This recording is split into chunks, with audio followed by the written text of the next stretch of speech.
Okay, well, there we go. We're live. Hello, ladies and gentlemen. Welcome to another episode of Vagabond Dog Industry Chats. Today, we're talking with Limpho Moeti, a good friend of mine. You do production and bizdev for a games Yes. company called Nyamakop. And Yeah. I do some of those things myself, but only for myself. So I'm curious to talk a bit about actually biz dev in particular. I've got some interest into hmm hearing your insights into. But welcome to the show. Thank you. It's very great to be here. Please know that my Oh my, background is not, in fact, my kitchen. I have a bunch of little black children running on treadmills for the electricity and the internet. So if the connectivity cuts, it's because one of those kids got a little tired and I probably have to go whip them. well, okay. But, maybe get like a line on the treadmill. Um, Sorry, guys. welcome. I'm on holiday and I should be professional, but it's 1 in the It's morning in fine. South Africa, so my creative director is not watching Perfect. Perfect. this. Perfect. Yes. Okay, Hmm. so let me see. We've known each other for God.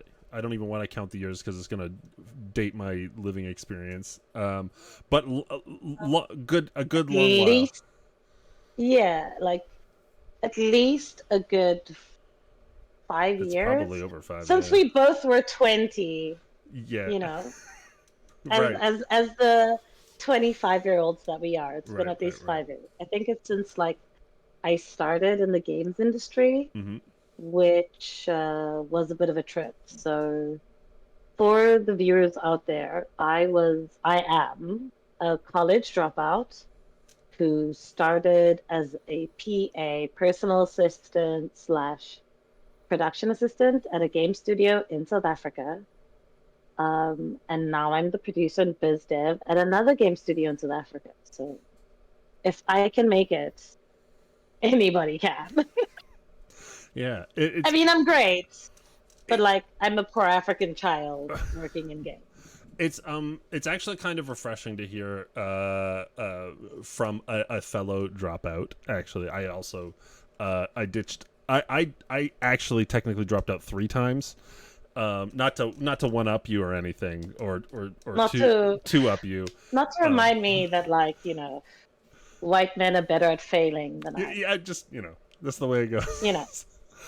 um, but Hi everyone on the it street, I will be a problem.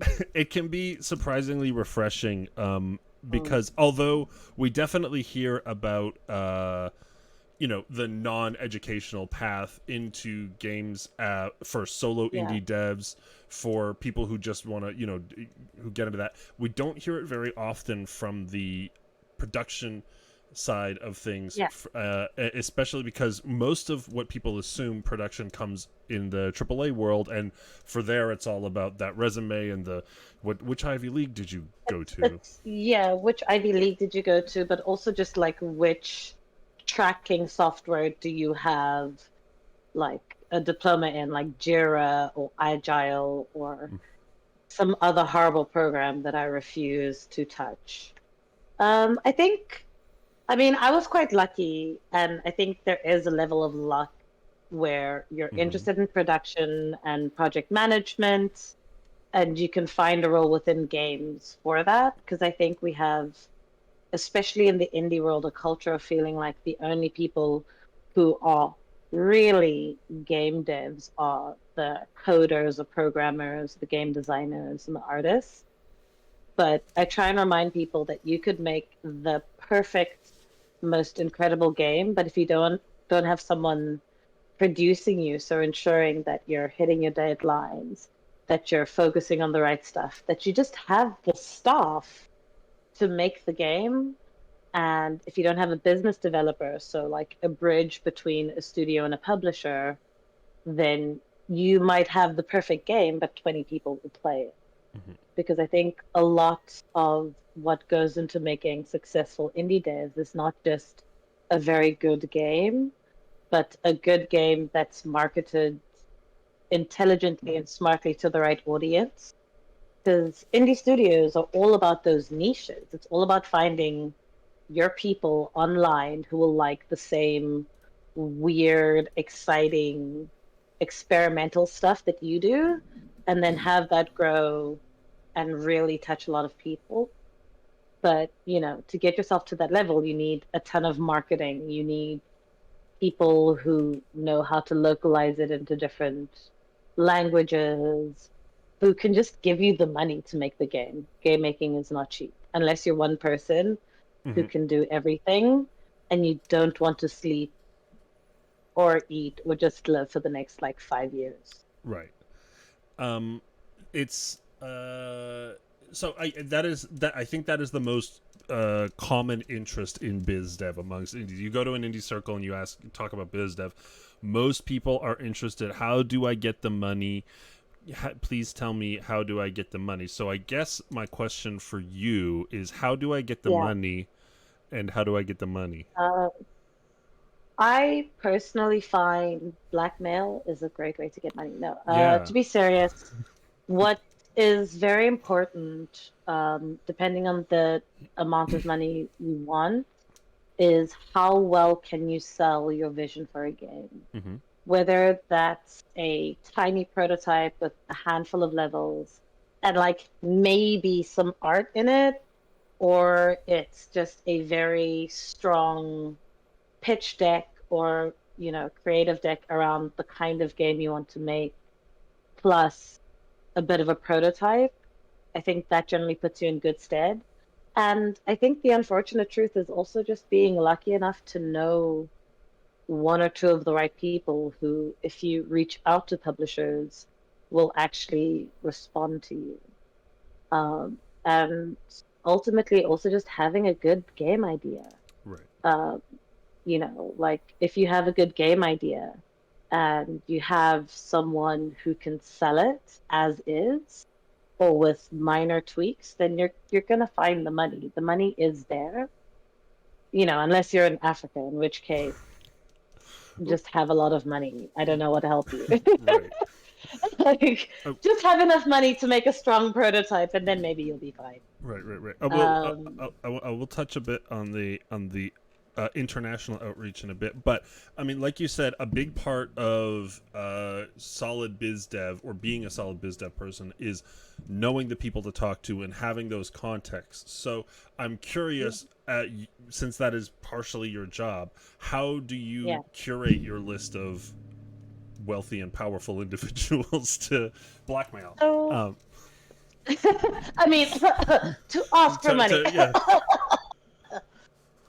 So what I did is that I was very lucky to work at a studio that did a lot of events. So obviously in South Africa, going to events, whether they're small indie events or like big AAA events, the amount of events you can go to are very important, especially if you focus on developer focused events, so not consumer focused events. If it's an event with like 30,000 people, you'll get lost in the shuffle. A lot of people who have money for games may not be there or may have other meetings. And then also just doing a fuck ton of research. I think a very important thing is to understand the kind of game you make, even if you don't know the full game, right? Like, figure out if you're making a puzzle game, a narrative game, a roguelike, whatever, and then research the publishers who, in general, make those kinds of games. Like, you can have the best game ever, but if you're pitching it to the wrong Right. people, it won't get made. So you also have to like figure out your niche. And I think that's where biz dev also comes in, is just doing a ton of research and reading a lot of articles and unfortunately being on social media, whether that's fucking Facebook groups or following game developers that you feel like make a similar game to you or have a lot of reach, networking, going to as many events as you can, and just going to some talks, but talking to people, introducing yourself to people, just uh, being able. And I mean, it's problematic, but like being a warm person, being someone that Mm-hmm. people want to engage with, where you have that natural excitement for whatever it is you do. So when you talk about it, it doesn't feel like you're selling something within like a personal setting. It just feels like you're talking about your passions, but also knowing how to behave in professional settings. Like if you're going to a GDC and you can get meetings with publishers and they're like 10 minutes, know how to use your 10 minutes well. I think that generally when we're in a creative field and we make video games, we're very dismissive of a lot of corporate ideas, Mm-hmm. which, fair enough, corporate is bullshit. Fuck capitalism, eat the rich. But there are lessons you can learn from that you can strategically use to further your studio or your game idea. Um, and I Right. think that sometimes as creatives, we can be a bit dismissive of that because it feels like selling out, like Mm-hmm. especially in the indie industry. Like one of the things I think this is actually one of the biggest strengths that you have as a person in the industry. Everybody Mm. I know who knows you speaks very highly to your personability, and I'm curious how, like, if we're going to hone in on that a little bit, how do Yeah, you be that warm, inviting person who is relatable, but also still getting the shit done, and yeah. pushing the ideas and stuff. Like, it's a very I don't know if it's completely definable, but it's a tough thing to do, I think. Yeah, it's a very tough thing to do, I think, especially as game devs. So my big secret is that I come across as a very extroverted person, but actually I'm a crippling nerd who loves reading comic books and cuddling cats. So, like a decision that I made when I was very young to sort of get myself through my awkwardness and shyness and some level of social anxiety is I just go to parties by myself for like a year. And even if the first couple of times I generally like hung out in the bathroom until I saw people I kind of knew, I just uh, made a conscious decision to work on that awkwardness and discomfort at being in social situations within myself and realized that I think what a lot of people are drawn to is just a level of authenticity with me. I just very naturally get excited about stuff and want to talk about it, and not in a way that is demanding of anything, but just in a way that goes, oh my God, you guys, here is this fucking cool thing that I get to work on, and I'm so excited, and this is why I'm excited. Also, here's a prerequisite comic book joke, or Rick and Morty joke, or Star Wars versus Star Trek joke, Trekkie for life, live long and prosper. Um, Fight me, anyone in the comments. Fight me. Um, I'm here to cause trouble Um, on Justin's stream. it's fine. Like it was through blackmail that I'm here. Yes, for sure. Don't you say anymore. Um, yeah, so like it was just a thing that I realized was a skill that is not innate, but is something that you can consciously work on. Mm-hmm. And so I worked on that skill in a way that when I spoke to people, it wouldn't feel forced or fake. There would be a level of just, I think you're a cool person and I want to get to know you.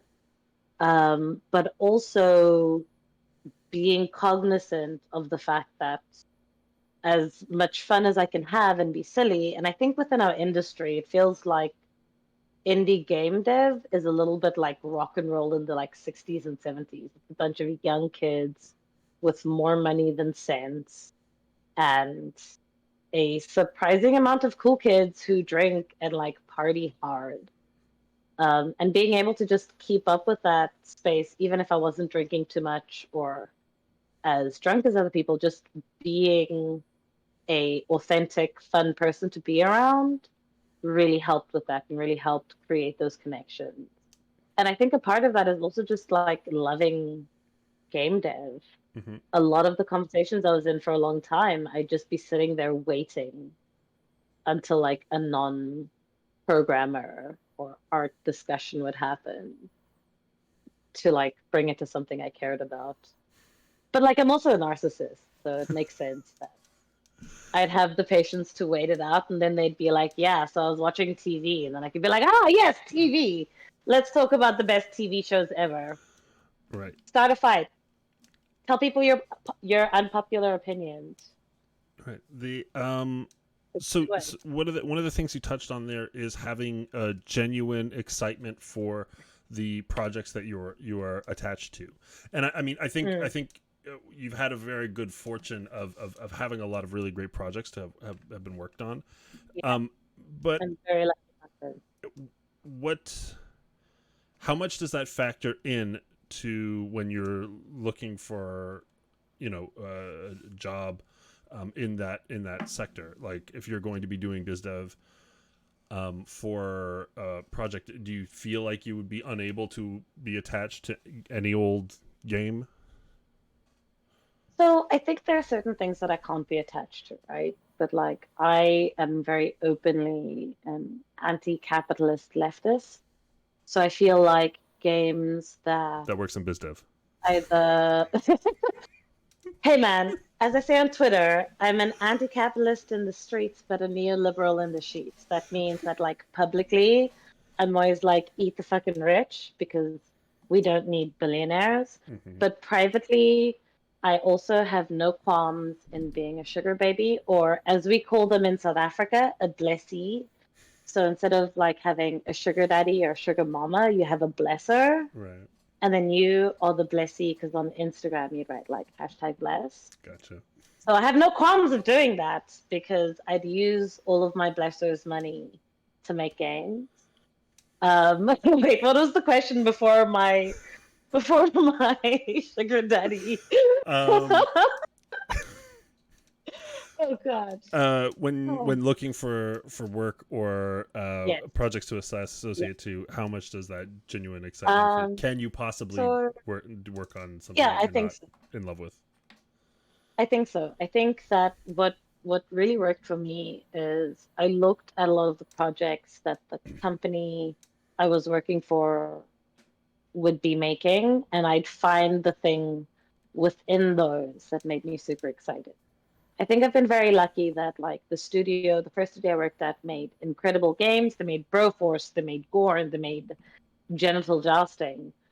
But like the first game I got to work on at that studio is like, doing personal assistant, production assistant work was Genital Jousting.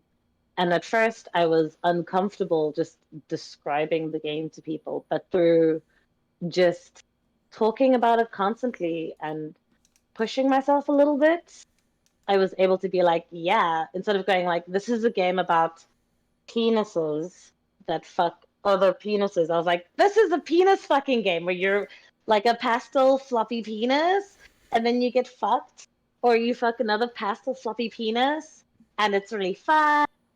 And there's this like, you know, uh, narrative point. So it's about finding the fun or the passion in the things that you're working for. And like definitely, even though I am again a poor African child with poorer smaller children running on treadmill, Right. um, I still think that there's a level of if there is an environment that I think is toxic or problematic, or elements within the game that I think are harmful or just I don't agree with for whatever reason, then I'd either go back to working in a comic book store and trying to take the land from white South Africans for a little while until I can find the right project. I think if you have the capability, and for most people in North America or Europe or even Southeast Asia, there is a lot of opportunity. But I think just try and find the space where you feel like you can be the most yourself and use your talents and potential into projects that you believe in, whether you believe in their message or you believe in the quality of the art or the sound design or the gameplay. Just find a thing within that game that you fucking love Mm-hmm. and help grow that and help push that and help let the world see that. I think that's the exciting thing for me. I have been lucky enough to work on projects that I'm like, I really want the world to see this thing. It's such a cool thing. Right. And if that doesn't work, fucking fight. Just if you fucking hate what you do, but you earn a lot of money and you can get prestige for it, just remember all the people who are really shitty to you when you were younger, like all your bad ex-boyfriends, all your old coworkers, and like teachers who told you you weren't going to be shit, and then use that spite to drive you to success. That's also helped. Uh, perfect. Yes. Spite. I will not lie. There are absolutely things in my games that are driven by spite. It's very, Yeah. very. Hmm. It is motivating. It's very motivating. There's catharsis in it for sure. Yeah, there Um, definitely is. it's the whether it's successful or not. It's even just a process of getting that shit out of your system Yeah, and trapping them in a little video game world exactly. is quite nice.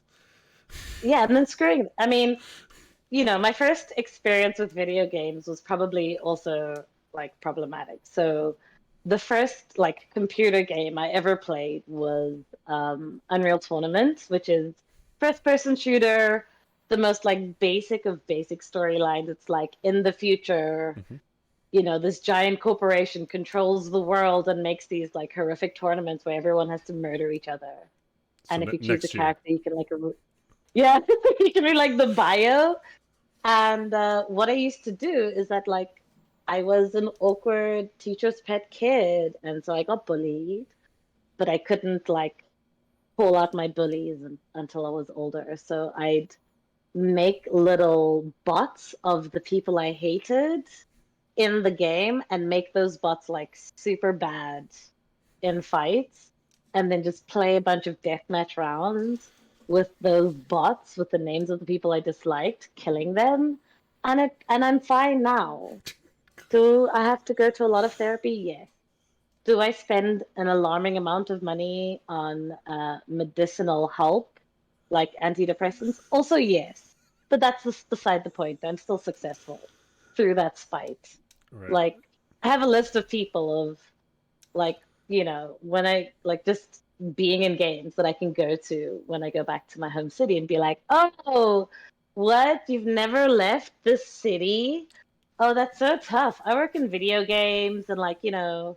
being on a plane for so long is just super exhausting. It's so hard having to like go to different cities Right. paid for by like the organization that's hosting the event or the company I work for. It's like so tiring to have to go to those places and like, oh my God, this video game? Yeah, I know someone who made it. Yeah, like, so cool. Be like, oh, I'll get dinner because I now have the like game dev 2 rand. That's 2 rand more than they have. That's And just like being like, oh, I should do a talk at our high school because I'm so successful don't and you just no, teacher and I need to like don't wait to get invited. Just show up. Hey, I'm here just for be the like, oh, speech. What? like I'm no, like just like show up, be like, hey, I'm back in my home city and I just wanted to visit my old high school and see how things are doing. Oh, let me like, like this is my high school and like this is the amazing things I'm doing now. Oh, hi, old person I used to go to school with. What's it like coming back to the same place that I left over a decade ago and have grown beyond? What's it like being here all the time? Don't you think I should do a talk here about like how children from this school can actually succeed? I'm a terrible person. I'm a terrible person. But like the dreams of being able to like talk to them Mm-hmm. about the video games I've been involved in. Even if these games are not like hugely successful, because there are like 10 people in the South African gaming industry, Mm-hmm. like 7 of them are named Ben, and there are like 2 women. Yeah. 100% true. I Actually. mean, Justin was there. He knows. At the current company I work at, there are literally two white dudes named Ben. Two of the 10. Yeah. Yeah, but we also have more black women than Ben's at our company. So Good. my my death tournament has been working out very.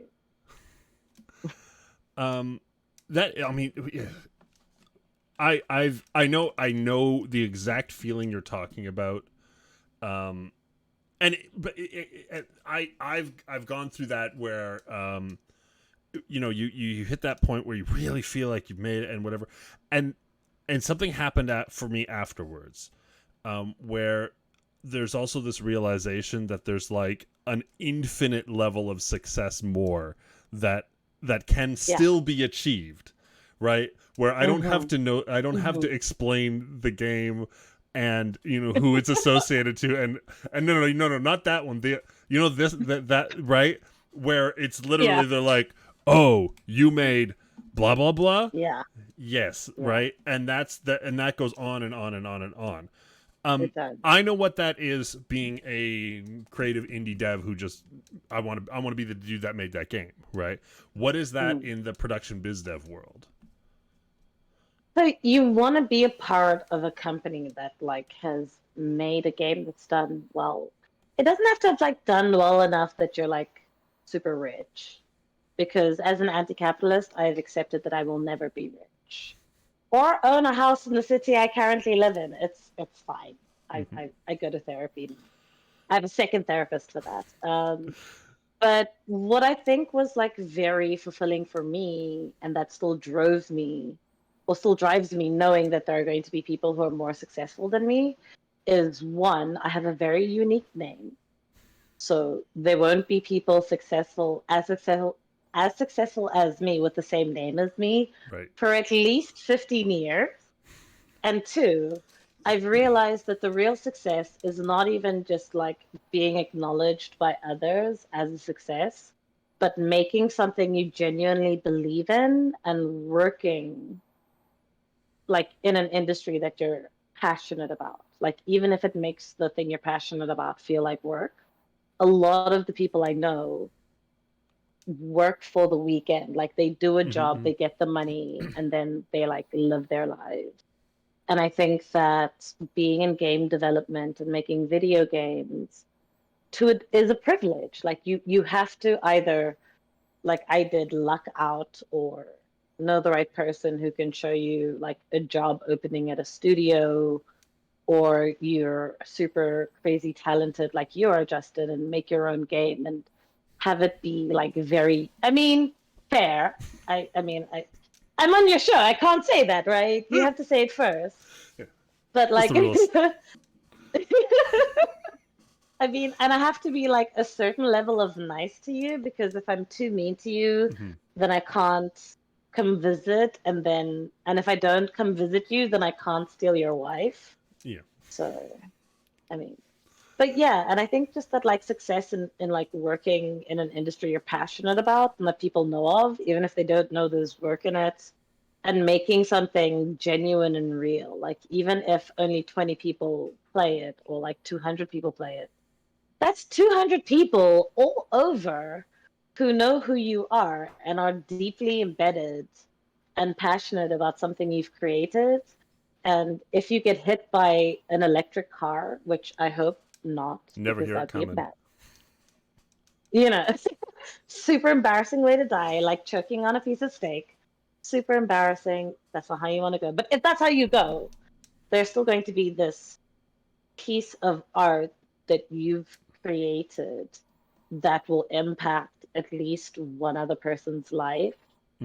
And like all the people in my high school that I want to flex on were like super racist and shitty to black people.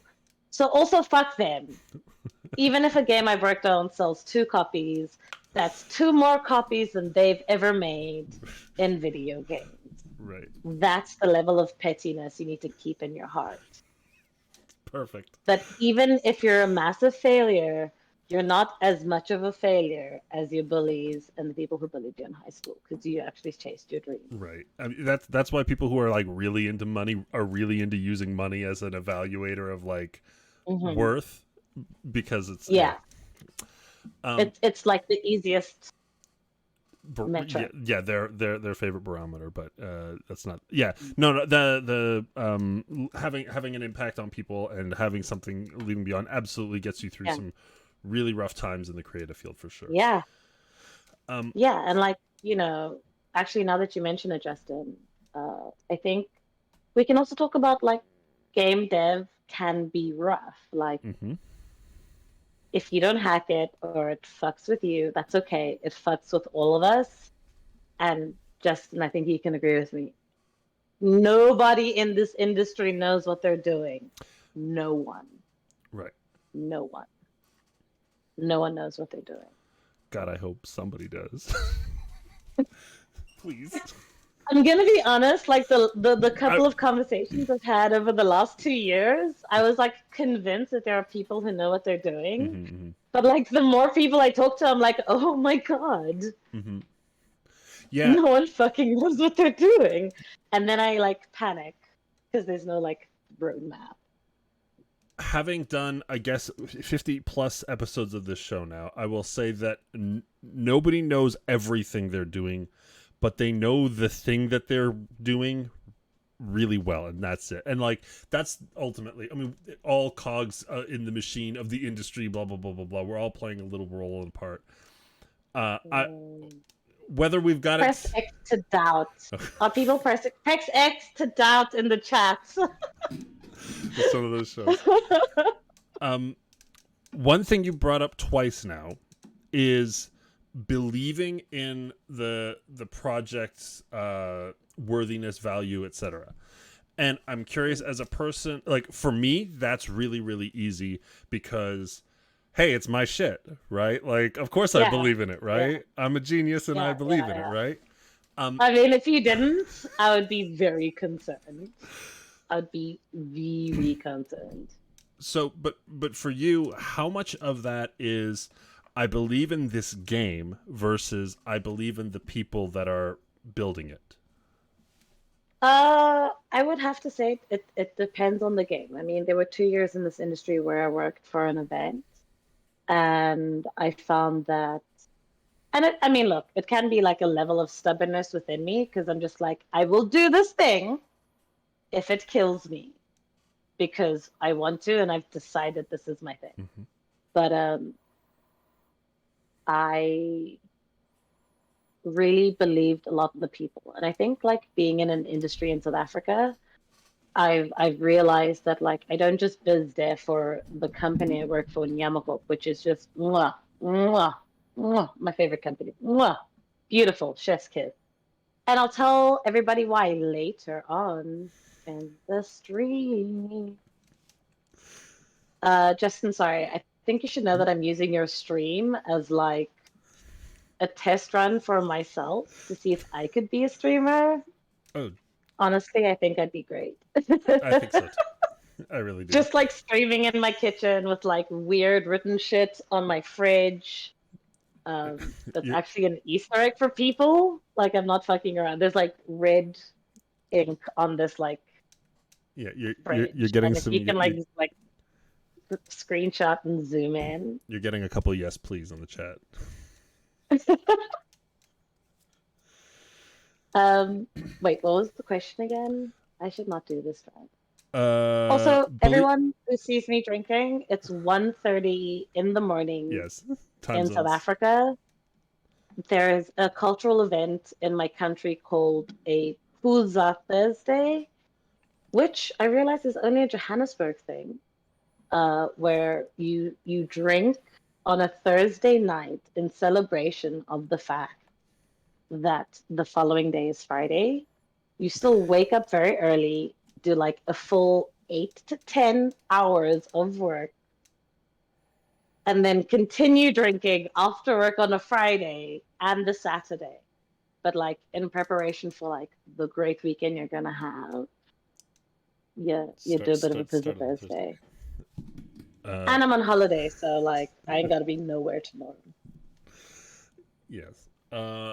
Okay, so serious question Serious before I question. What go was off it? on my Believing in the um game versus believing in the oh team. yes.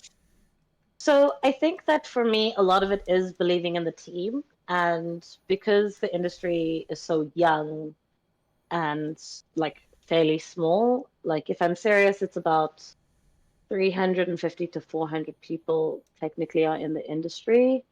And in my country of like 60 million Hmm. people, there are maybe 6 studios that work in video games, and like two, maybe three of them are like third party services, and one kind of makes their own IP but builds IP for another one. And then there are two like larger than 5 person teams that make their own IP. And then you have like a bunch of like 2 people studios or 1 person studios that releases the game and then disappears forever. Actually, no, there's three. There are 3 studios that make their own IP at the moment. So I've also understood that it's not just believing in my company or the game that I make or the people I work with. It's also about believing in the industry and being able to kill your darlings sometimes. Like Hmm. sometimes you'll have to make decisions that can benefit your company or industry in the long term, but in the short term is not what you want to do. I think that like being an indie can be quite difficult. And so sometimes you either have to have like a second job or you have to, have cats walking all over your countertops. It's just practice so that I can find the right white man in South Africa to marry. No, I'm kidding. I'm actually just a crazy cat lady. That's worse. But there's a level of strategy necessary where if you don't have that deep passion, you have to have the ability to sell as though you have that deep passion. And not sell as in the annoying way of like door-to-door salesmen or people on the phone, but being able to talk about the thing that you're working on in such a way that it's confused for passion. Right. Like if you're not passionate about what you work on, and like fair enough, that happens to all of us.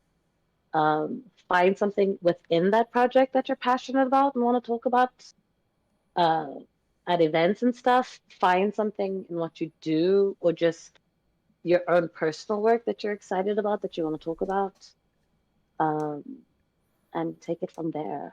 Like none of us really know what we're doing. I was just a personable person for like a year.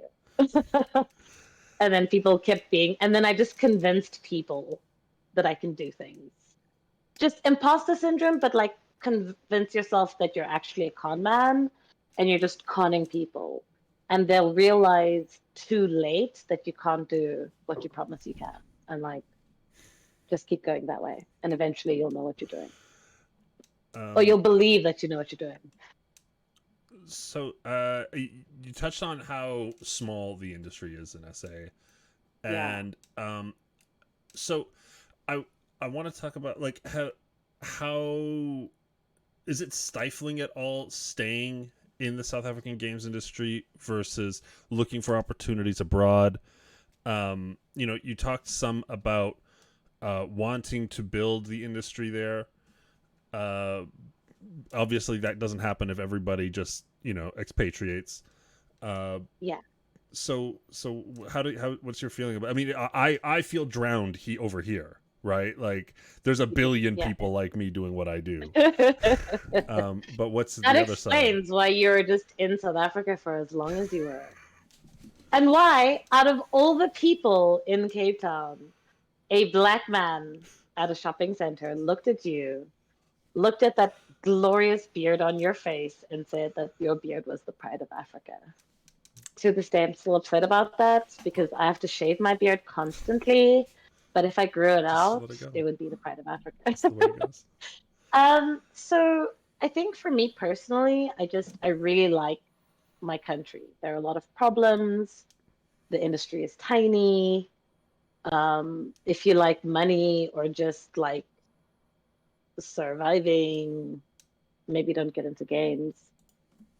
But I think what was important personally for me is that I realized that even though I'm at a point in my life where I could probably work for like an overseas studio, I realized that if I'm not the change I want to see, Hmm. um, then no one would be. So I think there was also just a level where, for a period of time, as I was working in the industry, I was one of maybe two or three very visible Black women in the industry. And I realized the importance of that and the importance of being like a representative of my race and gender in the industry. And that kept me going and made me really want to build something new. But I think I also just like the challenge of building something. It feels like it would be uh, too easy to work overseas. I mean, there'd be its own difficulties, but you know, like production or the work I do, I could slot in a lot of places. But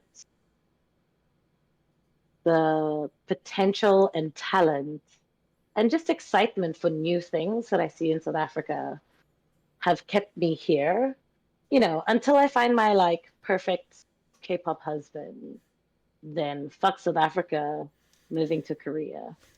But considering that I don't take my like career boo life seriously enough, that's highly unlikely. So I'll just stay here for a while. And if it doesn't work out, I can leave. Right. I think it's that. It's that knowledge of like, I can see the value in doing the work here because I love the place I'm in so much. But I also know that if shit really fucks out, I've built enough of a network, a support system within the industry that like I could leave. Hmm. Hmm. Um. So then, what are the future growth stages for the SA games industry? If it is going to go beyond three major studios and six total, um, 10 of developers named Um, Ben. Uh, so what's the yeah, steps? what's the next step? So the big step is just continuing to build game studios in South Africa, finding a way to fund them, finding a way to grow them, and just retaining a lot of the talent we have here. So there was like an official research done around the industry in South Africa, and there are a lot of South Africans who work for AAA studios overseas, and there's just like a lack of access to prototype funding. Mm-hmm. So one of my big things is I love to talk about and sell the idea of prototype funding because if you want to create a genuinely diverse industry, having access to just making a prototype is incredibly valuable. Like in South Africa, most Black people can't afford to live with their parents for 2 years or a year and not earn anything while making a game. Or, you know, people can't afford to pay three or four or five people for 6 months, 8 months, a year to make a prototype that you can then sell off. Mm-hmm. So like a big thing I push for is just prototype funding internationally, locally, because if you really want to find the talent in terms of making games, people just need to be able to access a bit of money to help them make that game. Because Justin, I'm sure you can attest to this, but like making a game is expensive. Yeah, it can be. Even if it's just you and a beard, like I'm sure that beard requires a lot of maintenance. When was You the have no last time idea. a Black woman plaited that beard? Probably since when I was in Canada. Probably. It's tough. It's Um, tough. So prototype funding is what I push for. yeah, prototype funding is it is one thing I absolutely would love to see more of the industry. Not just because it Hmm. could allow me to be more experimental and like uh Yeah. you know whatever, but it does mean overall we get fewer games following the checklist, right? We get fewer games Yeah, playing it safe, which is what, as a player, that's what exactly. I crave. Yeah. I think like the mainstreamness of video games is a great thing because it's gotten a lot more people into playing video games. It's a massive industry, so there's just a lot of entities that potentially could fund a lot of game. But at the same time, I think that for gamers, and yes, I count myself as one, I may not have owned a like console, but I've been playing video games since I was a teenager, so I can have like legitimate arguments about like why war games from the AAA studio ain't shit and have fucked society. Don't test me. Uh, but I've realized that there's like a level of dumbing down of games that have happened, both in the AAA space and like some indie games, because it stopped being about like, let's make a cool thing that's incredibly enjoyable to play, but also really challenging in a lot of ways, or extremely experimental. I think like a lot of experimental games, at least in South Africa, suffer. I know Europe has like a ton of funding for people to Right. just like And a make a lot and a super lot of just experimental naturally rich game people. that like three people will Right. play ever, and they'll get like 20,000 euros. But okay, maybe not 20. Like I was being a So lot, hold but on. I think like Oh, the sorry. experimentation of like storytelling in video games is something that really spoke to me a lot and got me into games.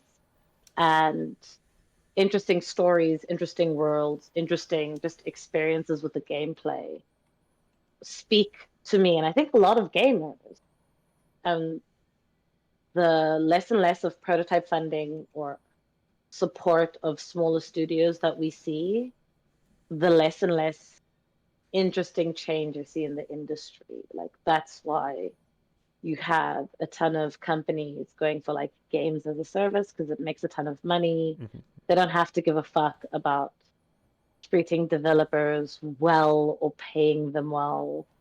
And like you can like get a bunch of people to just make that. They'll make a ton of money and the experience for gamers will be just less good. So for those who don't fully understand the difference between production funding and prototype funding, production funding is like, hey, we've figured out the game and now we need money to make it. And prototype funding, where and a publisher or funding entity will provide the money on that, usually expecting a completed product where they'll receive a royalty from. Production fund, or sorry, prototype funding Prototype. is different, wherein the game has not proven its mechanic, its core, its heart yet. And so funding obviously needs to go into this to get it to that level 1 stage where it could eventually begin production. But it's challenging to get that funding because unlike production funding where there's going to be a completed project that can be sold at the end, that doesn't happen in prototyping. So I'm curious, Yeah. as a biz dev person, Mm. where do you see how do you see those arrangements coming to fruition and actually happening, and First right of how do you refusal. sell the idea of prototype So I think funding? the way you sell the idea is that prototype funding, like a very important thing with prototype funding, is it's often significantly smaller Yes. than publishing funding or like full production funding, right? So it's a lot less money. So I think like that significantly less amount of money can go far, and I think that publishers can have the like first right of refusal, or if the game gets published by them or someone else, the costs that they've put in for the prototyping can be a part of the recoup cost. Hmm. I think that that's like a useful way to do it, like no matter who ends up publishing your game, right? And I think that there should just be a couple of publishers, especially like the bigger ones, who just offer prototype funding. I think that ultimately the value for publishers is getting a property and a team that's very strong, very talented, and with the right marketing can do well enough that they'll earn back their costs and hopefully make extra and can do more games. But in terms of like AAA publisher. So I should break this down because I think in my brain, whenever I talk to game devs, I just assume that people know what I'm Mhm. talking about, right? So in game development, there are different tiers of publisher. You get your indie publishers, which will usually give you enough money to like make a game, but it's not going to be like a huge amount of money. It'll be like a couple of $100,000.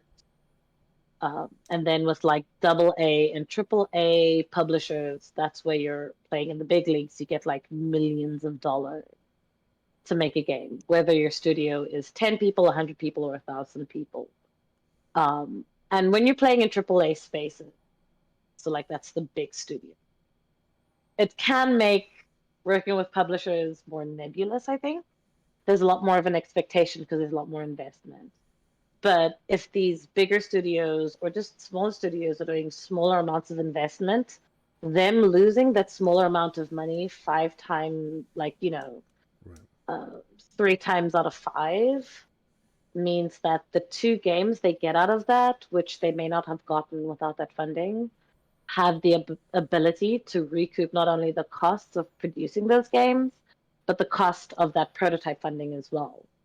I think, especially for like game engines, it's valuable to have prototype funding because you want people to use your engine to make either a critical darling or a popular game because a lot of people who play games want to make games, and the more you can push out the name of your publisher, the name of your engine, the more likely it is to get people excited and involved in that. And I think that's valuable. I think that the unfettered capitalism in video games is too much, and that as gamers, as creators, there should be more pressure to fund smaller, weirder, but interesting and challenging games. That's how you get like a Bloodborne or a Pathologic or an Oi sometimes Monsters or a Broforce is just smaller studios, sometimes in countries that you'd never expect, having enough money to make something and then putting it out in the world for people to connect with and enjoy. That will also make game developers think about and question how they make games and push the medium forward and get more interesting, challenging games, if that's what you want. Right. If all you want is a games as a service, then like, give your money to the games as a service people so that they can have more money than God and they can fund indie studios and not give a fuck about earning their money back. You brought up a small thing there. When you're talking about AAA and AA in the industry, sort of soaking up. I mean, they soak up not just in a tremendous amount of the money that's going into the industry, but a lot of the attention too. And Mm-hmm. I think this is a problem that all indies face, but especially in a smaller market like SA.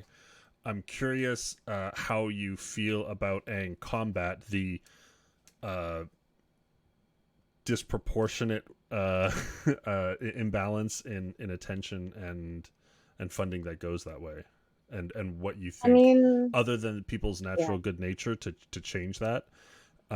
Is there something that can be done effectively? long-term thinking. Okay, so a Mm-hmm. big problem, and I'm going to speak specifically about the continent of Africa because that's my wheelhouse. Um, Even though the continent of Africa is massive and has like the second or the largest amount of people on the continent, the way that the continent is perceived is one of like a dark continent that still needs to be explored with like lions on highways and dirt roads and like two airplanes on the whole continent, which is just not a reality Mm-hmm. of what the continent is like. Like in every country, there are big cities, there are tech hubs, there's commerce, there's growth, and a lot of African countries have some of like the highest GDP or just economic growth in most of the world. And so the question is less about like what you asked, which I definitely still remember for sure. Mhm. Um, and more along the lines of like understanding that there is a market both in Africa, in Europe, in not Europe, sorry, in Asia, in a lot of places that is just untapped. That there are a lot of people who are currently spending a lot of money on games that don't have games serviced towards them. And so there is money to be explored, but I think that our industry needs to start looking at those markets and doing the work of embedding themselves in those markets, understanding them, and then, as capitalists do, extracting value.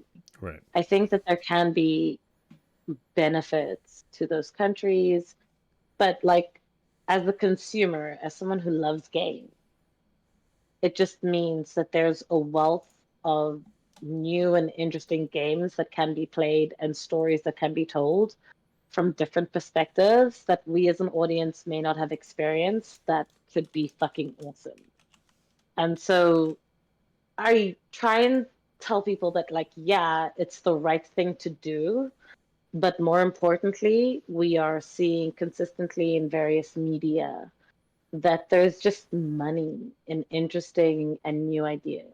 Black Panther sold a ton, made like a fuck ton of money, but it was something we'd never seen before. Like, Mhm. there's a reason that movie studios and production companies for TV are focusing more on like diverse experiences. It's not just because it's the right thing to do or they're terrified of being canceled by like the woke police who will knock down your door and shoot you for, being homophobic one time 10 years ago.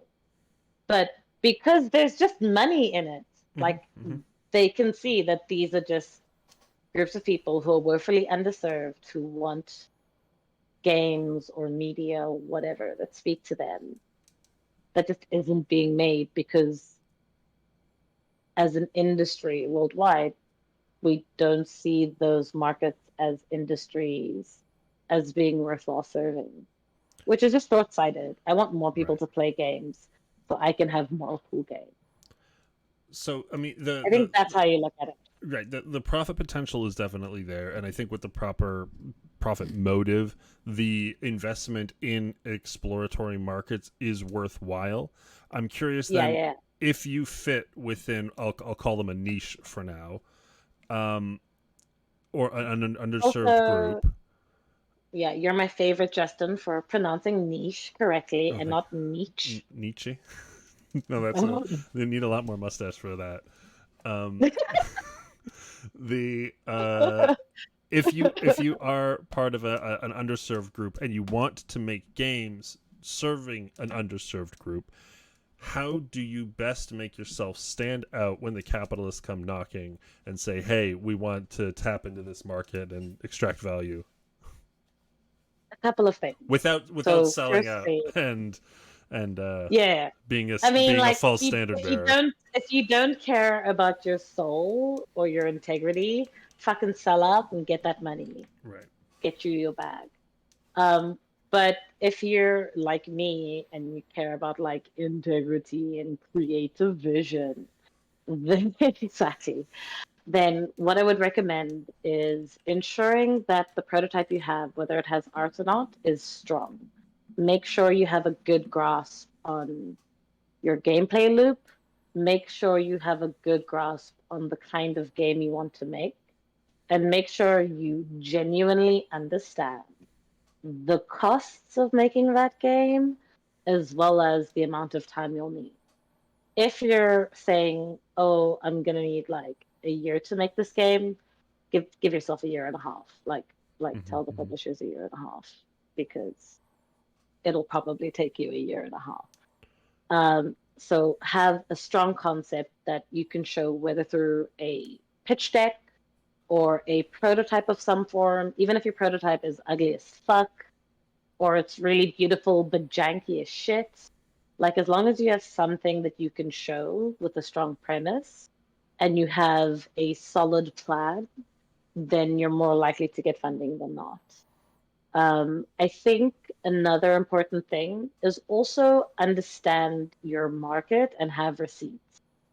Uh, Definitely what I've noticed from the studios I've worked at is in the places where they want to pitch a game specifically to a underserved market, um, then what they do is just show examples in other forms of media or in the industry where that market has been served purposely by a product, whether it's a movie or show, um, that has done very well because of of how they serve the market, and ensure that you're very clear and concise in terms of what your game is, how it'll work, who it will serve, and why the publisher will make money if they give you funding.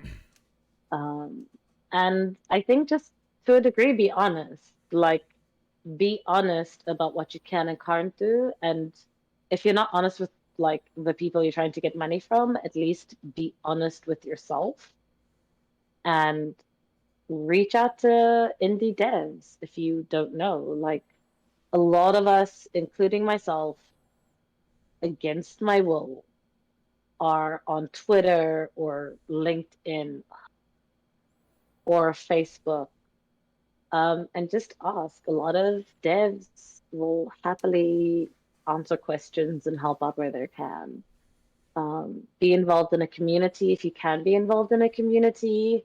You'll find a lot of coal, but there'll be a couple of diamonds and diamonds in the rough in your community that can help you learn and get better and grow, or can introduce you to the right people. And then I don't know, man, be a personable person who likes K-pop. Be me. Be me. Like I don't know. Perfect. No, The best no white advice. dude who makes video games named Ben. No Ben. No Ben. Know a game dev, Ben, and Okay, you're fine.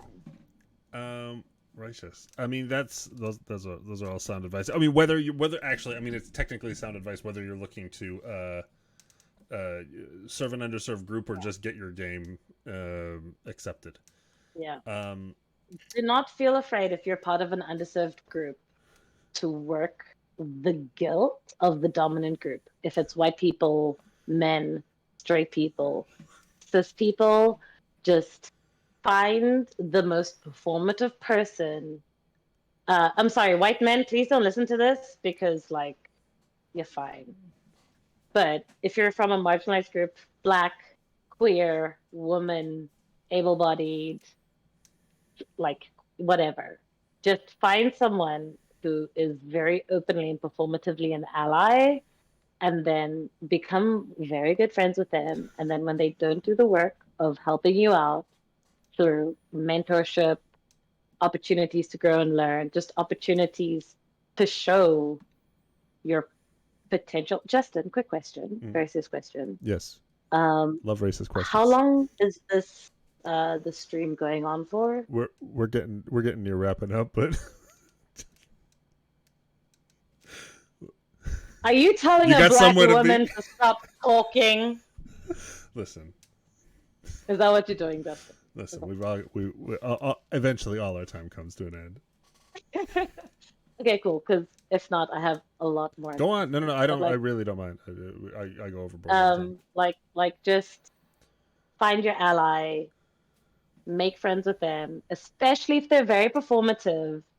And then if they don't put in the work, threaten their performativity. Then they can sort you out. Um, if you're lucky enough to find a good ally, I would say if you really want to get in the games industry, unfortunately, networking is valuable and important. And online, there are a lot of like spaces you can go to, like Justin's stream, follow the people he has on here, go to Discord. Sorry, I hate social media. Like, I fucking hate it. I hate Instagram. I hate Twitter. I hate Facebook. I hate LinkedIn. I hate all of them. I hate Reddit. I hate them. I'm on all of them, but against my will. But like, it's valuable. Meet people. Go to online events. do the online networking, sometimes it'll be really boring and a lot of the time it won't bear fruit. But most of the people I know in the industry who have become genuine mentors to me as a marginalized person and have helped me learn and grow and meet the right people have been people I've met through networking. And in the games industry, a lot of the time it can actually be like a ton of fun. A bunch of other people who don't know how to talk to people except through the games they're making or the games they play. Or which Batman is the most kissable Batman? I would like to ask the chat that. Justin, please read out the Oh answers for well. whoever says. Is the most kissable Batman from the movies or TV shows, not including cartoons, not including the comics? There is a right answer, but I'm curious to see what everybody else will say. Or, like, finding that thing you're passionate about and like want to talk about for hours online at networking events. Yeah, no. And I find like cultivating a classy drinking problem will also help with the networking. The But you don't have to. no, yeah, no. Okay. I mean, like that's a whole can of worms. I mean, we can dive into that if It we want to is. have some fun. We can. The If we want to just set everything on fire. well, okay. So it does Batwoman count? There's No, because her name is Batwoman, but there are at least two Batwomen from the TV show you could talk about and the comic books that we could discuss as to which of the Batwomen are the most kissable. And there is at least one Batgirl from a movie which we will not talk about because then I get into like a weird 30-minute rant about why Batman has a credit card in Batman and Robin because it doesn't make sense. Uh, it really doesn't, Justin. Don't I look at me understand. No, like no, no, that. no, no, no. I know exactly what you're talking about. I'm just trying to avoid the 10 year long rant about we're about to enter into. I may have gone on the first date, and like at some point when he was like, "Oh yeah, tell me the rant," because he thought it'd be cute, he like held my hand and he was like, "This is something you care about really deeply," and I was just like, "Yes." Because do the IRS know that Bruce Wayne is Batman? Like, what form of ID does Batman have? Does he have a sip? Okay, let me not get into it. Yeah. This is why I don't drink red wine. But there was a serious point before I got distracted by Batman. Yes, all the Batwomen count, including all the Batwomen count from the comic books or the TV show, the Batgirl from the movie counts, or the Batgirl from the comic books, because your favorite Batgirl in the comic book will tell me a lot about you as a person. Let's see. Who needs horoscopes? We Yes. got we got favorite Batmans.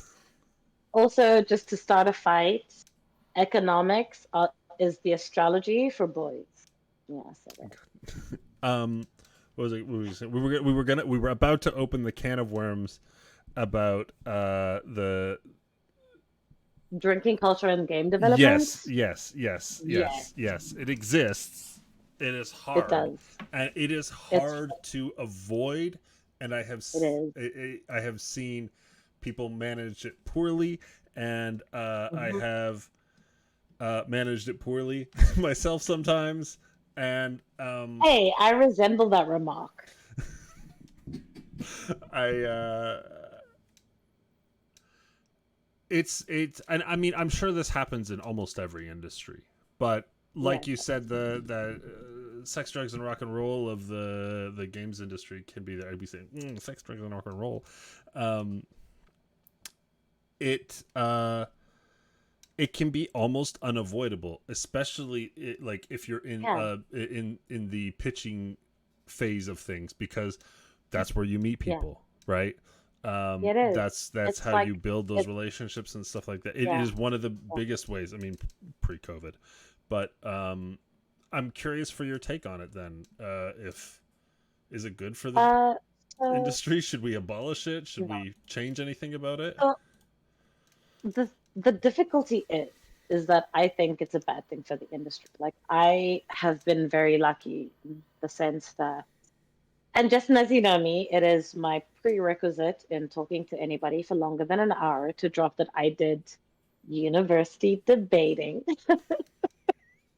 the British parliamentary debating, which meant that I got very, very good at binge drinking and just seeming like I had it together before like one last drink or shot, and then you're making out with like the ugliest guy at the party or the hottest guy at the party, but he's a terrible kisser.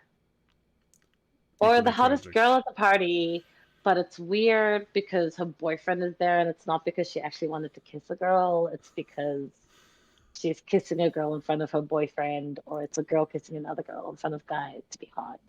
And like sometimes it is a girl that you like, but then you're an awkward bisexual and like a girl liking you back is terrifying, so you run away. Not that I'm speaking from personal experience. Mm-hmm. Um, but it is a problem because like your ability to hold it together and like party, whether that's drinking or whatever, um, is a big part of how you get to know people. And I think that can be tiered a lot by gender and race.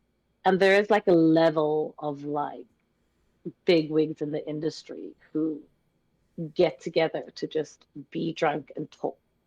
And if you're not in those spaces, you can miss those opportunities. I do think that I don't think that we can like legislate it or like, Right. create rules and get rid of it. I think that if you have a dry event, people at night will just go to We'll go bars somewhere else. and yeah, people will just go somewhere else and you'll end up like severely segmenting the industry. Mm-hmm. And like the industry can be quite clicky because we're all awkward people. And like, I don't know about you, but like some people only feel comfortable drinking in front of people they know. Right. Um, Yeah, like if I'm at an event, I'm and gonna there is hang like out. It's such a rare opportunity to hang out with these people that I really cherish, and I'm gonna spend good mm, time with them. mhm, Um, mhm. Just for Justin's viewers, when he says people that he cherishes, he specifically means me. yeah, Nobody else exclusively, from South Africa. It's just me. No. exclusively. And Um, Hunter punches bears, who we just don't see at events anymore. I think he's gone on to Shout out to real life punches stuff. bears. Oh man, I would love to have him on the show. I Um, feel like I should send him a drunken email, just being like, "Hey, as your like youthful black friend that you took under your wing, I am like a mess now and a bad influence on people, and it's your fault for disappearing from the industry," and then just like guilt him. guilt him back into Yeah. yeah, Look, bizdev is like a certain degree of just being an emotional terrorist. And being Americans. able to do it with like a smile and then have them be like, "Oh my God, you're right. Let me come to your event for the culture." For the culture. Yes. Um, yeah. Okay, so So we can't change before we get the serious, drinking culture of the games industry. That's never going to happen. no, but I do think that what we ought to do is there should be some level of pressure to there shouldn't be I think that like with the in the industry currently there's almost a pressure to be the cool kid and drink. Mm-hmm. I think it's about finding the balance of like if you want to drink you can, but if you don't want to, you're still in a space that you can comfortably hang out with other people. I mean, I know a lot of sober people who are extremely extroverted, have a great time, and don't have to drink. But I also know that those people are just generally a lot and weird people who can be around drunk people and match that energy. So I think it's also about just having faith in yourself as a person. It's like believe in yourself. Right. It would be nice if the And industry stopped asking for you to be yeah, the absolutely creative genius, incredibly hardworking, and super cool all at the same time. Because those yeah. three things are Venn diagram from hell. I mean, I think there's a fourth thing of like not being an asshole. And Uh, sometimes you're like very good at making games, very successful and an asshole. And sometimes you're like very good at making games and an asshole, but like not successful. I think there's like the fourth, and there was the third thing that you mentioned that I don't right. remember. Uh, uh, Because it's 2 in the morning and I should not be taking who my knows? Ritalin now. It would be such a bad idea. Mm. Um, Justin, yes. I'd like to ask you to read some of the comments in the chat. Oh God. Okay. So people, Minty in particular, adores you. A lot of her replies are, I will say, aggressively mashing the keyboard in excitement. Uh, What I like to hear. It's uh, how I play all my fighting games. in uh, yeah. Actually, an ungodly amount of that, Minty. Thank you. Back up here, looking people wanting you to stream. Um, Let me see it. I've been kind of ignoring the chat. I need like 7 people who'll pay me like $10 in total a stream Oh, for me to stream like once a month. Like, or I just need to put it in my calendar and then I'll stream. Jane wants to know how your Korean's going, and that she misses you and loves you. 음, 안녕, Jane. 저는 한국어 조금 이야기합니다. 나는 한국 너무 좋아해요. 나 너무 사랑해요, which means I love you a lot. All that for Basically, I speak a little bit of Korean. I like speaking Korean a lot, and I love you too, Jane. Jane, 나는 너 사랑해요. Garrett says hi, and Minty says drop the PayPal. Minty, I feel like you need to know my Twitter account so you can DM me on Twitter, and in like 4 days when I check, I can just respond to you and then do like a stream just for you. Maybe it'll just be a Zoom call, Minty. It'll just be you and me in a Zoom call while I'm drunk. It'll be great. Isn't this how OnlyFans started? Yes. But as someone who's gotten, as a 30-year-old who is into TikTok, which in and of itself is alarming because people keep being like over 30 or over 25 that you're okay. And I keep being like, lol, no, of course we're not okay. I will say that the idea of having an OnlyFans has definitely been embedded in my mind from TikTok because I keep seeing people be like, oh my God, I should have been a whore. I should have been a whore. And then going to bed and like, same. I would just be a bad whore because I'm just too demanding. Like some poor dude will be like, I will pay your rent if you wear a short skirt and go to the club with me. And I'd be like, no, my ass is too big for short skirts. And I hate the club. It's very loud. And the music they play these days is really shit. Don't you want to give me a bunch of money so I can have like magic cards and comic books and board games? And then you can come around like once a week and we can like do nerd shit together. We can run some D&D games as like a couple. And then you must fuck off for like 6 days while I do other things with your money. Comic books are expensive in Africa. So are magic cards. I have to pay the euro price for magic cards. Ain't nobody got time for that. It's taking a lot of restraint not to go into deep dives on the last two sets with you. I have, like, since I've moved to Cape Town, there are just not enough people who play Magic the Gathering. So I have, like, my 3 decks that are casual decks, but I haven't, like, looked or bought cards in, like, 5 years. I see. But, like, every time some dude is like, I play Magic the Gathering, I'm like, well. And then I never play Magic the Gathering with him. So if anyone in the stream wants to play Magic the Gathering with me, I'll get Justin to give you my my Twitter account details.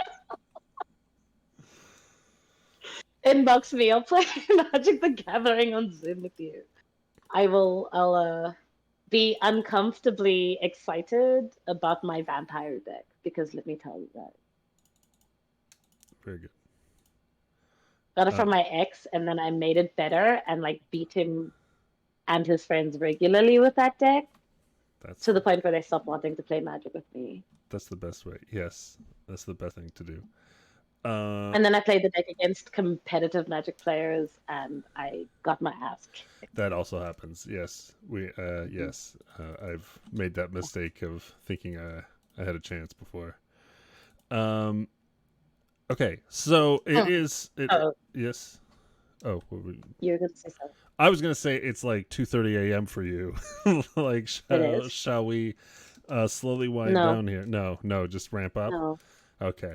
So again, I am on holiday, and all I would be doing on Friday is like watching K dramas, napping with cat, and then like trying to figure out how to text my crush, who I have not responded to in like 4 days because it's too stressful. Um, I ain't got nowhere to be. Nowhere to be. Nowhere to nothing to do. That's the way it goes. No, no. Um, You're just gonna have to kick me when you're tired, Justin. And yeah, because it's not 2:30 in the morning for yeah. you, That's it's gonna be it's a very very one-sided game ill-adjusted. we're playing here. Finally, I have the power, taking the land back 1 hour at a time. That's a South African joke. They want to Uh, know. So which mhm. Batman you think is the most kissable then? Well, I would like to hear what the chat says before I give my answer. Let me scroll up and see if I can find. People are seem very shy with their answers here. Jane says not Michael Keaton, not Val Kilmer, maybe Christian Bale, Oh, but I am also scared of him. fair, fair. He seems very scary. Uh, Jane knows what's up. yeah. I know, guys. I won't stream unless I get some answers about the most kissable Batman. My vape juice will not pay for itself. Uh, So, before we answer that question, yes. because obviously, like in all the discussions we've had tonight, that is the most important For sure. one. For sure. Justin, I feel like I've been very forthcoming with my production and business dev advice Okay. and thoughts. I feel like you should answer who you think is the most kissable Batman from the TV shows or movies. No cartoons or comic books allowed. Um. God, and it's not allowed to be Adam West. I mean, it can be. He's from one of the shows. I mean, I feel like that's like gotta be the best, right? I mean, that's a very good answer. Is that not like is that not the default? I mean, it'd be It's like, not. I mean, on one hand, how is And it? like, remember, the question is not like which is the most believable Batman or which is your favorite Batman. It's just like of the dudes in cowls with lips, Right. which of those lips would be the most kissable? Well, no. So Adam West grew up in a different time, and I guarantee you that dude's kissed like way, way, way, way, way more people than any other Batman in history. So he's True, probably true, got the most true. experience. Mm-hmm. Um. Oh. Jane's telling me he's dead.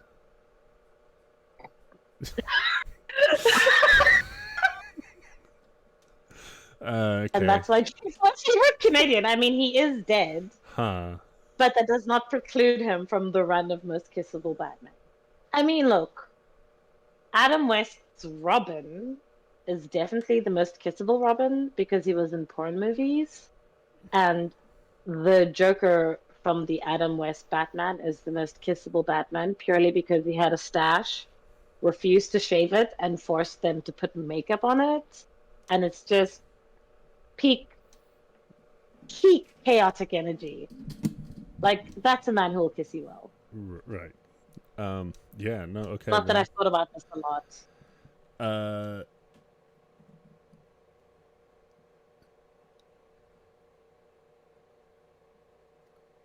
I'm not getting a lot of answers from the chat on this topic. I think Wow. everyone's Okay. keeping their cards pretty close to their Wow. chest. Wow. The correct answer is Val Kilmer Oh, well, I mean, because he's got the best lips of them all. And as someone who's watched all of the Batman movies and TV shows, I'm very confident in this answer. Like, he's not the best Batman, and he's not in the best movie. Jane is Most violently disappointing. disagreeing with a what? No, no, no. Then who? Then who, Jane? She said Who? Christian Bale, but because she likes to be scared. I don't know what's going on anymore. This is maybe the weirdest, most off the rails show we've had. It is. Like, you should have known that this is what would happen if you had me on screen. Are there any important game dev questions you want to ask Uh, before they derail us anymore? I mean, what are you doing now? Like, what? I mean, we know what your job is, but I mean, I know you can't Yeah. speak specifics. It's got to be the vagaries of. So I work for a studio that makes African-inspired games for a global audience. That's our tagline. Um, we're the first studio in South Africa that is majority Black. We found some fucking incredible talent, and one day when we can announce the game, I'll be right back here, probably drinking champagne. I'll talk about what the game is. I think what was important for us is just finding a way to create games that could appeal to the continent and tell stories in a way that feels accurate to what it's like to be on the continent through being very accurate in our storytelling to like the various cultures of the characters we're using in our game, but also just showing the continent in a more accurate and positive light. It's set in the future. It's an Afrofuturist game. So the biggest question we asked ourselves is like, what would people from specific cultures look like in the future? What does Africa look like in the future? Um, and so it's a very bright, it's a very hopeful game. It's a very joyful game, and I think it'll be a lot of fun for anyone to play. But I'm pretty sure if I say any more, the creative director will fly from Johannesburg to Cape Town and murder me. There will be a Ben at your door. Yeah, and I'm already too old to die young, so I need to Right, avoid right, that. right, right, right. That's exciting and interesting because I feel like in the games industry at large, when we and I want to make absolute distinction here that I do not mean that all African games are black games.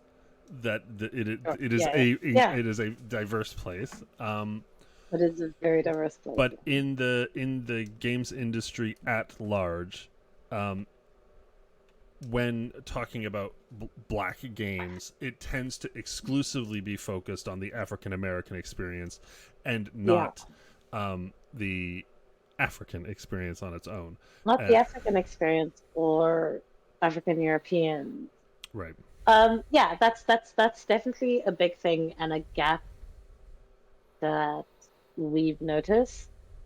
But I think there's also just a dearth of stories where Black people are the protagonists and the pain and struggle of their oppression doesn't feel like at the forefront. I think that in pop culture in general, there's a push to tell stories that will lead those who see the movies to like empathize with people of color or with Black people. And that limits the kinds of stories we can be in. I think there's a presumption that if there's a person of color in like a story, whether it's TV, movies, books, games, is that there needs to be like an element about it that's like about race, Mm-hmm.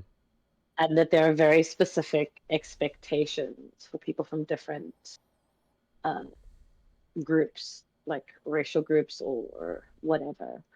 And so we want to make games that don't fit that narrative and express the joy of being Black and the things that we like about being Black, and in a way that's not exclusionary, or it's not like we enjoy this Black thing because it's not white, or we enjoy this womanly thing because it's not manly, as opposed to just like, here's a thing for women and it's super rad, and any woman that experiences it will feel empowered to take over the world. But if you're not a woman, you can still have a great time playing this game and an Mm-hmm. exciting experience. And like that's where we want to be. You don't need to be Greek to enjoy Hades Right. and the story of the gods and how they are interconnected. But, Greek people will probably enjoy it a ton. Or maybe not. I don't know. I'm not from Greece. I That can't speak for the Greek. it's I mean that is something super important. And I think, I will be honest, I think it's hard to get right in I think so. right without um being inviting and avoiding I guess non focused, like what I don't want to call the group. If I'm to play the game, me, Yeah, right, yeah, and to not yeah. feel appropriative or Mm. like a Exploitative. exploitative or like an exploratory thing, just to enjoy something of a culture and to experience it and appreciate it for what it is, as it is, Mm. right? um that framing and is a tough task, and I do not envy It's the very task ahead difficult. of you, in this regard. um but I'm curious then, if you are a marginalized individual trying to produce a game about your experience, how do you successfully invite people to enjoy or enjoy the experience of the Yeah. of the game that I you're putting think out? it's just I think that like the key is strong storytelling. There's a great indie game that I'm gonna name drop called If Found, and it's very much an experience that is out of my wheelhouse. But the way in which that narrative game was told was engrossing and inviting and just constantly interesting in how they did it. So I never felt like stagnated in playing this narrative game. And the way in which they used the metaphors, the art, the storytelling was just so profound that it's hard not to relate to that. And like I want to say for the record, I don't think that people from marginalized groups have like a duty to make games that speak to your personal Right. experience. I think that that is a choice that you make for yourself, and that's fine. I think that it's not, if you're in a marginalized group, our job to teach people through every piece of art that we make about our experiences. Just like fucking make whatever you want to make. If it ties to your experience, awesome, great. If it doesn't, also great, also awesome. Live your best life. But I think there's just a level of authenticity, right? I think if you're not a person from that marginalized group, having sensitivity readers and then being open to their feedback and taking it on board without getting defensive is super important. Right. Not I've hired sensitivity um, readers, so now I can say whatever I want in my game. exactly. And not being like, oh, I know you said They're that in the you think this credits. would be. Or like, these sensitivity readers said it didn't offend them. Right. Therefore, as the spokespeople of their marginalized group, the rest of you can talk. But like just having sensitivity readers to help you. And then just treating people from marginalized groups as complex individuals and not Mm-hmm. like representative of a group, and you'll be Gucci. But if it's something that you want to do and you're from that group, I think find a way to tell a good story and don't be avert. Like find a bunch of games that have managed to have like a strong message that are a little bit more subversive. Or don't make the game that you want to make. Like Mm-hmm. I'm not your mother. Yeah. Yeah, I hard to disagree with that. I mean, it's Anything you want to make? incredibly challenging writing for groups that you are not, and Yes. it I God, I hope we can get to a place in the industry where it doesn't feel like a put upon to speak to make a game about your culture, right? That we are not having Mm. to feel like educating the ignorant Yeah. when Yeah, we're like just you making shouldn't trying to make feel the like, thing that we want to yeah, make. it's not on you to like solve racism through movies and video games. No, that's not where it happens. I Like mean, you're gonna be, and they will help, but like you don't have to. right. Um, you know, and also who knows, you might be the next person who makes like a green book, and then you'll get cancelled. So, um, little joke for my people of color. the But yeah, That's it is. Anyway, very exciting to hear about the project. I want to hear more about it, and I won't bully you into telling me things that will get a ban at your door. Um, yeah, it's. I think it's been good. I think we're good. I think it's been good. I think it's been good. I am ready. I think I should remind myself that I have to be adult soon Hmm. and maybe not go to bed at 3 in the morning. Yeah. I mean, hey, we can carry the party on after the show's done. No problem, no problem. But I think we are gonna Uh, slowly wind down here. yeah, let's Is start the wind down process. Yeah, is there anything you want to share with the people? Tell them where to look, what to see, interesting Uh, things. you should all watch the Carpool Karaoke with BTS because that'll probably get you into K-pop.